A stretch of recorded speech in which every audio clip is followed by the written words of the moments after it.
मोदी सरकार के 9 साल का कार्यकाल पूरा हो चुका है और आपने भी देखा है कि केंद्र सरकार की तरफ से साफ तौर पर ये कहा गया कि अब पूरे देश में विकास हुआ है और लगातार भारत आगे भी बढ़ रहा है। आज भारत वो पुराने समय वाला भारत नहीं रहा। आज भारत एक ताकतवर देश बन चुका है और दुश्मनों को मुंहतोड़ जवाब भी दे रहा है।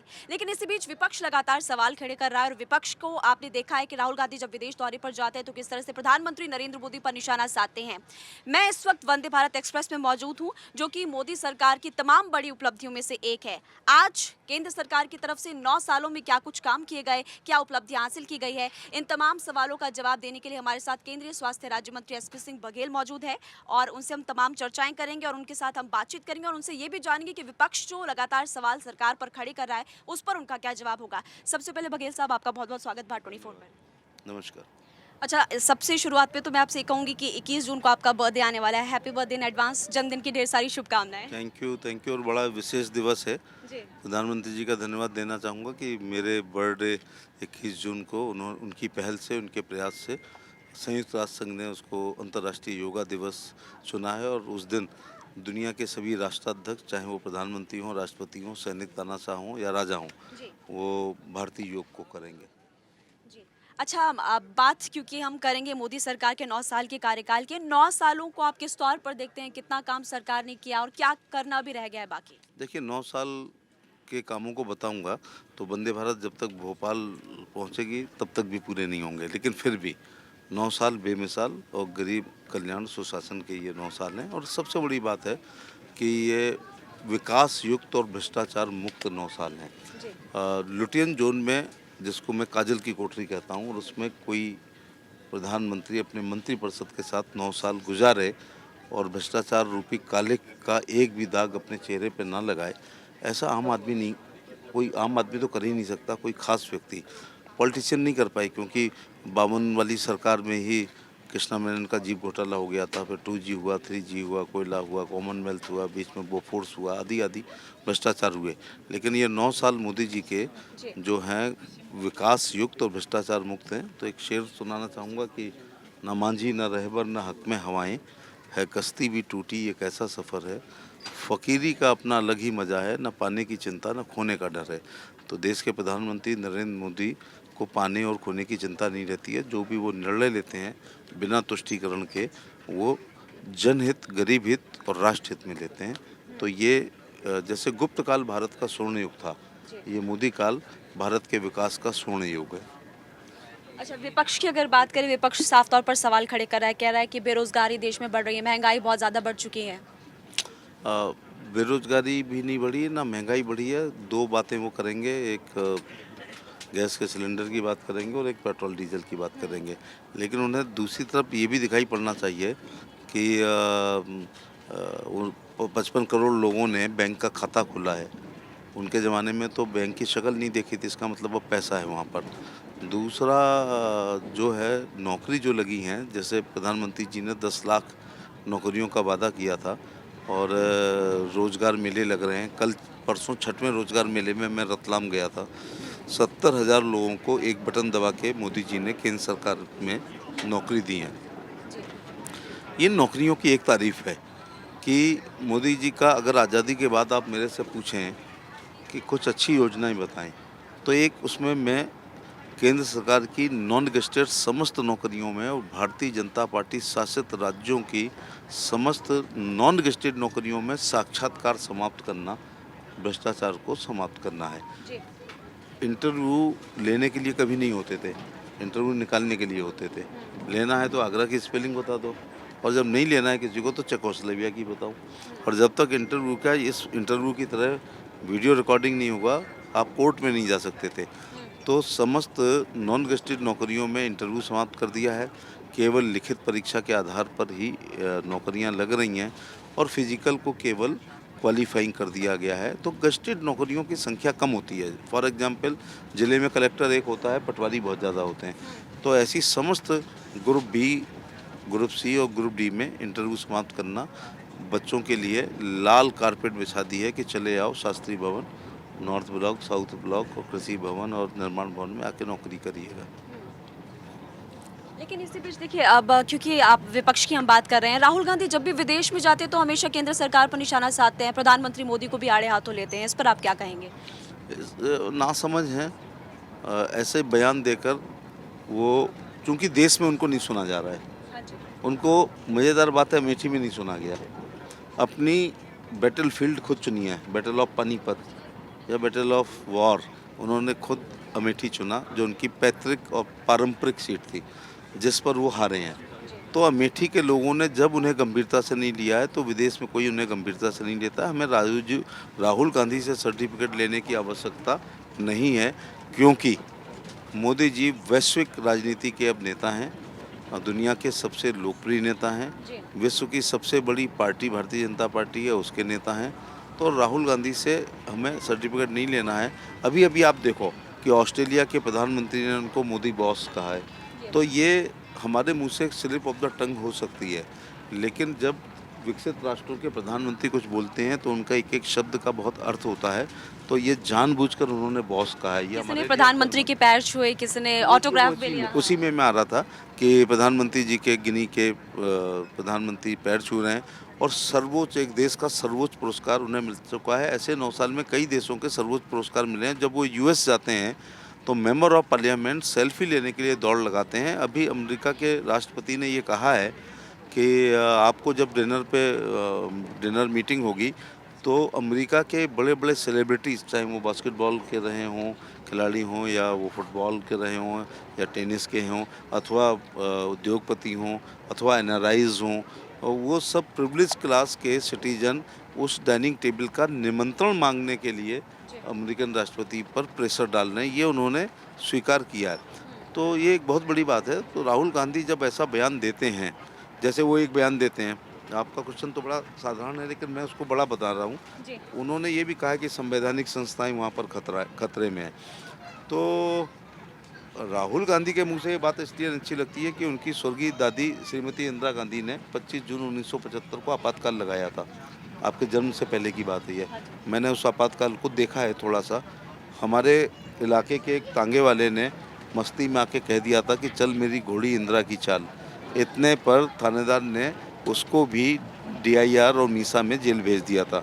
विपक्ष के संपूर्ण नेताओं को जेल भेजा गया था, जिसमें कुछ नाम ले रहा हूँ, जैसे जेपी हैं, मोरारजी भाई थे, चौधरी चरण सिंह थे, मुलायम सिंह वगैरह तब काफ़ी छोटी जूनियर थे, शरद यादव, रामविलास पासवान, मुलायम सिंह यादव, अटल जी, अडवाणी जी, नानाजी देशमुख, कुशाभाऊ ठाकरे, ये सारे लोग आपातकाल में बंद हुए थे और प्रेस की स्वतंत्रता को उन्होंने छीन लिया था। इसलिए उनके मुंह से कि संवैधानिक संस्थाओं को यहाँ पर कुचला जा रहा है, ये निराधार है। मोदी जी के कार्यकाल में जितना स्वतंत्र एवं निष्पक्ष रूप से संवैधानिक संस्थाएं, चाहे वो सीबीआई हो या ईडी हो या माननीय सुप्रीम कोर्ट हो या चुनाव आयोग हो या प्रेस हो, आप कुछ भी इसमें बोल पा रही हैं, लिख पा रही हैं, और उस पर हम लोगों ना चाहते हुए ऑब्जेक्शन होने के बाद भी प्रेस की स्वतंत्रता है, विचार अभिव्यक्ति की स्वतंत्रता। मुझे तो राहुल गांधी को एक शेर सुनाना चाह रहा हूँ कि जब उनकी दादी ने इमरजेंसी लगाई थी तो एक बड़े पत्रकार हैं हेमंत शर्मा, उनके पिताजी कवि हैं मनु शर्मा, ने लिखा था, मौसम के आंखों में नमी है, उस दिन लगता है आज कोई गमी है, और मेरी मेज़ पर रखी हुई संविधान की पुस्तक में कुछ पन्नों की कमी है। तो ये कमी पन्ने थे हमारे फ्रीडम ऑफ स्पीच, जो इंदिरा गांधी जी ने फाड़ के फेंक दिए थे। दुष्यंत ने लिखा था कि मत कहो आकाश में कोहरा घना है, यह किसी की व्यक्तिगत आलोचना है। अगर आपातकाल में आप ये कहते हैं कि आज बादल बहुत हो रहे हैं तो इंदिरा गांधी आपको जेल भेज देती हैं कि हमारी सरकार की आलोचना कर रहे हैं। बल्कि दुष्यंत जी ने, बहुत कम लोग मेरे शेर तक जा पाते हैं, बाद में मैं खुद ही बताऊंगा, उन्होंने कहा था कि एक बूढ़ा आदमी है मुल्क में, या यूं कहें इस अंधेरी कोठरी में एक रोशनदान है।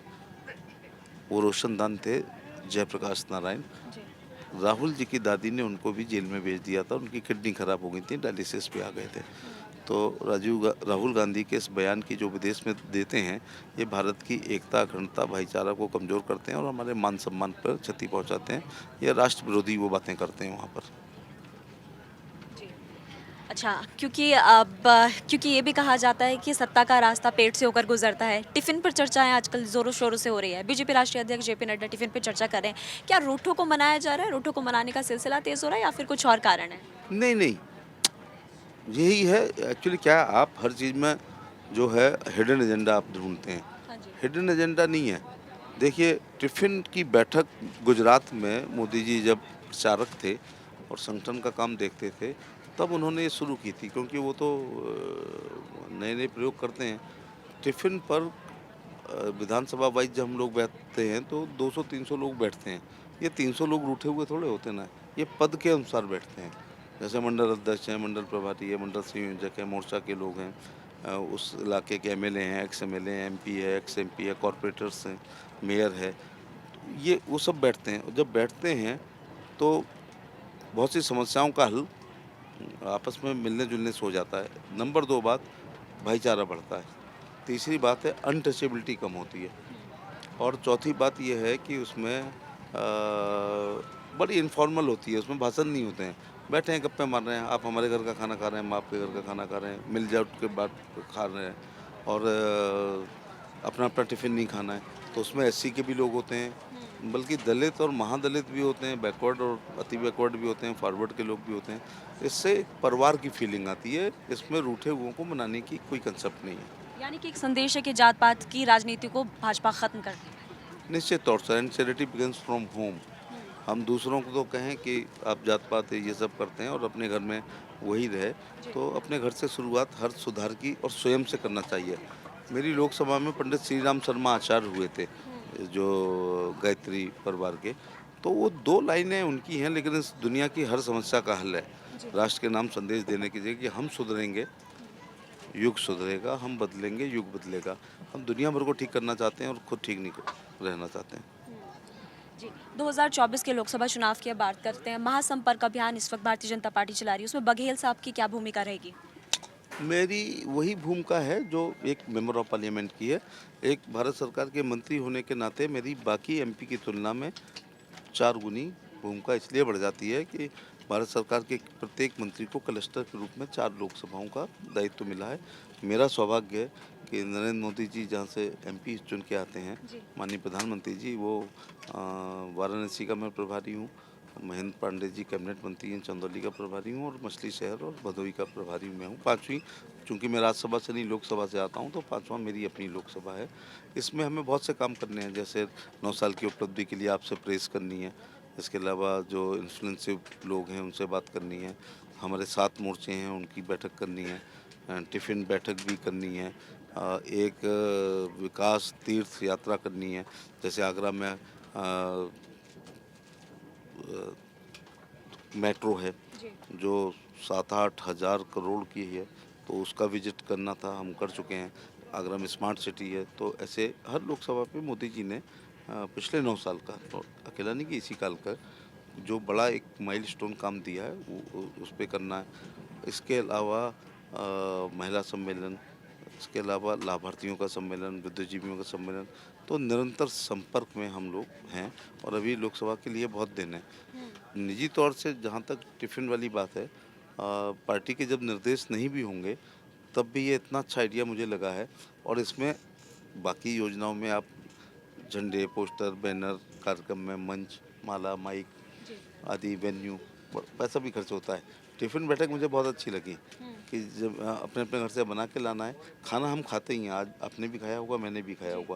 लेकिन टिफ़िन बैठक में हम एक स्थान पर, एक समय में, आपस में एक-दूसरे का भोजन करते हैं, तो इसमें फाइनेंशियल बर्डन नहीं है। ये मोदी जी का बड़ा बढ़िया आइडिया था जो गुजरात में था कि, और अब जब बैठेंगे तो कुछ शिकवे शिकायत अगर हैं भी, जहाँ से आपने शुरू किया था, वो भी दूर हो जाएँगे। तो इसमें वित्तीय भार बिल्कुल नहीं पड़ रहा है इस कार्यक्रम में। अपना भोजन जो हमें घर पे करना हो, मेरी माँ ने तो बचपन में मुझसे कहा था कि खाना खाते हुए ईश्वर से हमेशा दुआ करो कि ज़िंदगी में तुम्हें एक भी बार अकेले खाना ना पड़े। इसलिए टिफ़िन बैठक नहीं भी होती हैं, तो मेरा मेरा जो, क्योंकि मैं सुबह केवल ब्रेकफ़ास्ट करता हूँ और मैं 5 गाँव का दौरा रोज़ करता हूँ, चाहे आँधी आए, बरसात आए, तूफ़ान आए, चाहे पार्लियामेंट चल रही हो, मैं वापस जाता हूँ। ये सब क्यों पहचान रहे हैं? मैं पार्लियामेंट से 2-3 बजे गोवा एक्सप्रेस से, या 3:30 बजे गोंडवाना से, या 4:20 पे कुतुब से, या 5:30 पे एपी से, या 6:30 पे जीटी से, या भोपाल एक्सप्रेस से, नहीं तो लास्ट में बेंगलुरु राजधानी से जाता हूँ और 5 गाँव करता हूँ। 5 कार्यक्रम कोई से, 5 शादी, या 5 तेरहवीं, या 5 भागवत, या 5 बर्थडे, या 5 मैरिज एनिवर्सरी, या वैसी। तो मेरा दोपहर का खाना हमेशा गाड़ी में रहता है। तो माँ की वो बात इतनी अच्छी याद है, अगर 4 रोटी रखी हैं तो एक ड्राइवर खाएगा, जी। चाहे एक खिलाऊँ उसको, एक अपने गनर को खिलाऊँ और एक किसी को खिलाऊँ, एक मैं खाऊँ या 2 मैं खाऊँगा क्योंकि मेरा वो मेरे लिए है। लेकिन मैं तो 25 साल से टिफ़िन बैठक कर रहा हूँ और रात का खाना मेरे घर में मेरा बनता ही नहीं है क्योंकि मेरे रात में लौटने का समय 1 से 2 या 12 से 1 होता है। 26 साल में कभी भी मैं 12 बजे रात से पहले नहीं आया हूँ। इसका ये मतलब नहीं है मैं कहीं गप्पे मारता हूँ, मैं मूवमेंट करता हूँ। तो शेयरिंग करने से मैं इतने घरों में लोकसभा के इतने घरों में खाना खा चुका हूँ कि वही वोट दे देंगे तो मैं जीत जाऊँगा। अच्छा, आपने लोकसभा चुनाव को लेकर कहा है कि काफ़ी समय है अभी, लेकिन कर्नाटक विधानसभा चुनावों के परिणामों को अगर देखें तो विपक्ष का ये कहना है कि बीजेपी यहाँ पर फेल साबित हुई है मिशन आप साउथ क्या में। सोच रहे हैं कि इतना बड़ा सूबा है, हमारे यहाँ नॉर्थ ईस्ट है, तो उत्तर भारत है, तो पूर्वोत्तर है, तो दक्षिण भारत है, सुदूर पूर्व है, तो हमारे पास कश्मीर है। क्या कम समय में मोदी काल 9 साल का है, एक साथ इतने बड़े देश में राज करना इतना आसान नहीं है, लेकिन आज फिर भी भारतीय जनता पार्टी दुनिया की सबसे बड़ी पार्टी है। भारतीय जनता पार्टी ज़्यादा सूबों में सरकार चला रही है। भारतीय जनता पार्टी पे सबसे ज़्यादा एमपी हैं, एमएलए हैं, एमएलसी हैं, राज्यसभा सदस्य हैं। भारतीय जनता पार्टी पे एससी के एमपी एमएलए सबसे ज़्यादा हैं, बैकवर्ड के सबसे ज़्यादा हैं, महिलाएं सबसे ज़्यादा हैं, मंत्री में भी सामान्य सबसे सामान्य, बैकवर्ड, एससी बीसी सब हैं। मेरा कहने का मतलब है कर्नाटक की हार को बहुत बड़े हृदय से हम स्वीकार कर रहे हैं। डेमोक्रेसी में जनता से बढ़ के कुछ नहीं है। लेकिन उसकी समीक्षा की जा रही है और क्या गलतियां हुई भाई, माइक्रो उसकी समीक्षा होगी और उसमें हम लोग सुधार करेंगे और आत्मावलोकन करेंगे गलती आखिर कहाँ से हुई है। और कर्नाटक का थोड़ा सा ये रहा है मामला कि वहाँ सरकारें बदलती रहती हैं, जैसे तवे पे रोटी पलटती रहती है, ऐसे वहाँ सरकारें बदलती हैं। लेकिन यूपी में भी 40 साल बाद पहली बार हम लोग रिपीट हुए हैं। कुल मिला के ये कहना है कि वहाँ के डिसीजन को हम सुधार कर रहे हैं और सुधार करेंगे। कुछ दिनों बाद विपक्ष की बड़ी रैली होने वाली है रामलीला मैदान में। क्या इस बार विपक्ष मजबूत होगा, आपको क्या लग रहा है आने वाले लोकसभा चुनावों में? चाणक्य ने बहुत साल पहले एक बात कही थी कि यदि कोई राजा बहुत लोकप्रिय होगा जैसे मोदी जी हैं, जी। तो दुश्मन का दुश्मन हमारा दोस्त। कितना उल्टा है के सिद्धांत पर दुर्लभ संधियां और दुर्लभ ही गठबंधन हुआ करेंगे। ये ऐसा ही एक शेप ले रहा है गठबंधन। लेकिन आपके जन्म से पहले की कुछ बातें बताऊं। 1977 में गठबंधन नहीं हुआ था। इंदिरा गांधी जी ने जब सब लोगों को जेल भेज दिया था तो इतने डर गए थे। जिन आशा आकांक्षाओं को लेकर जनसंघ की स्थापना पंडित श्यामा प्रसाद मुखर्जी और पंडित दीनदयाल उपाध्याय जी ने की थी, दीपक जल रहा था, समृद्ध सरकारें बनने लगी थी। लेकिन एक विपक्षी एकता ऐसी हुई कि गठबंधन नहीं हुआ, मर्जर हुआ। ये भारतीय जनता पार्टी 80 में बनी है, तब तक जनसंघ था, कई साल से था, लेकिन वो गठबंधन मर्जर चला नहीं। 77 से 80 तक 27 महीने में 2 प्रधानमंत्री बदले गए, तो भी सरकार चली गई। और आपको पता है यूपी में क्या हुआ था? 85 की 85 सीटें कांग्रेस हारी थी और जनता पार्टी जीती थी। इंदिरा गांधी जी राजनारायण जी से हारी थी और संजय गांधी, उस ज़माने के बहुत बड़े नेता, वो रविंद्र सिंह से चुनाव हारे थे। लेकिन मोरारजी भाई और चरण सिंह जी को लगा करके 27 महीने चली। फिर ऐसा ही गठबंधन में पार्लियामेंट का बताना चाहूँगा, ऐसा ही गठबंधन फिर 1989 में हुआ, बहुमत आया, लेकिन वीपी सिंह साहब और चंद्रशेखर जी 2 लोग लगा के भी 16 महीने चले। फिर ऐसा ही गठबंधन 1996 में हुआ जिसमें 2 प्रधानमंत्री, माने पीएम नहीं पसंद है तो दूसरा बनाए, लेकिन वो भी नहीं चल पाए। देवेगौड़ा साहब और गुजराल साहब लगा करके 16 महीने चलाए। एक गठबंधन 1993 में सपा बसपा का हुआ था। इसके बावजूद वो गठबंधन नहीं चला और मायावती जी 4 महीने सीएम रही, मुलायम सिंह जी 16 महीने रहे। फिर ऐसा ही गठबंधन 2019 में बड़ा खतरनाक था भाई, वो सपा बसपा का, लेकिन वो 45 दिन चला। और मैं पत्रकारों से चुनाव के दौरान कहता था भैया ये बेमेल विवाह है, ये नहीं चल पाएगा, क्योंकि नीतियाँ अलग हैं, सिद्धांत अलग हैं, कार्यक्रम अलग हैं, ये शादी की हनीमून भी नहीं बना पाएगा। और मैं ऑन रिकॉर्ड बोलता था कि आज की तारीख, स्थान, समय नोट कर लो। मायावती जी कहेंगी चुनाव के बाद कि अखिलेश यादव ने हमसे तो वोट ले लिया, लेकिन हमें वोट ट्रांसफ़र नहीं किया है, जबकि दोनों ने एक दूसरे को ट्रांसफ़र किया था। मेरे सामने बीएसपी लड़ी थी और जो बीएसपी कभी भी आगरा में 1.5 लाख 2 लाख से ऊपर नहीं पाती थी, वो 5,22,000 वोट पाई। तो इसका मतलब अखिलेश यादव ने उनको अपने यादव और मुसलमान ट्रांसफ़र किए, और जहाँ सपा लड़ी वहाँ पर बहन जी ने अपना वोट बैंक ट्रांसफ़र किया था। तो ये जो गठबंधन पे आपने सवाल पूछा है, जी। ये गठबंधन रीति नीति सिद्धांत कार्यक्रम के अगेंस्ट केवल मोदी जी को कमज़ोर करने के लिए हो रहा है। इसलिए जनता में एक अजीब गठबंधन हो रहा है। जनता ये गठबंधन कह रही है कि आखिर मोदी और योगी यूपी में ऐसा क्या गलत काम कर रहे हैं कि उन्हें कुर्सी से हटाने के लिए ये लोग एक दूसरे को पानी पी पी के गाली देने वाले लोग गलबैयाँ कर रहे हैं।